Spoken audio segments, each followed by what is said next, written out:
પાંચમી સપ્ટેમ્બર એટલે શિક્ષક દિન નિમિત્તે સુરતના પ્રેસિડેન્સી સ્કૂલ ખાતે પ્રેસિડેન્સી પરિવાર દ્વારા 29મા ગુરુજન સન્માન સમારોહનું ભવ્ય આયોજન કરવામાં આવ્યું હતું।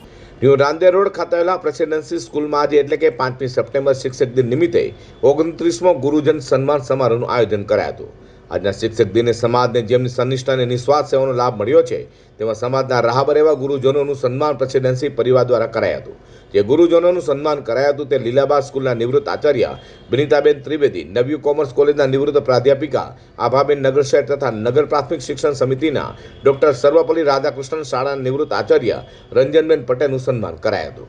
આ પ્રસંગે સુરતના સાંસદ મુકેશભાઈ દલાલ તથા પ્રગતિ વિદ્યાલયના ઇન્દુભાઈ દાડવાડ ઉપસ્થિત રહેવા પામ્યા હતા।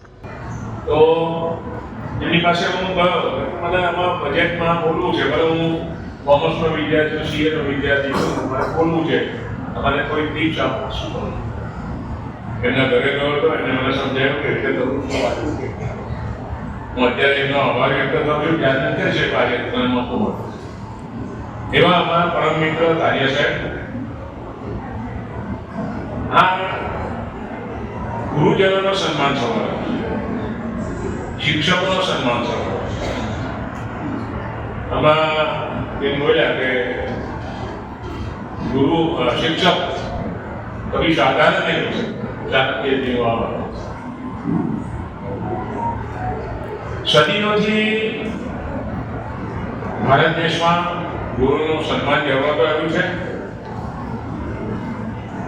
સન્માન કરવું, ગુરુ પરંપરા જાળવવી, શિક્ષણ મેળવવું, સંસ્કાર મેળવવા એ આપણી સંસ્કૃતિ છે।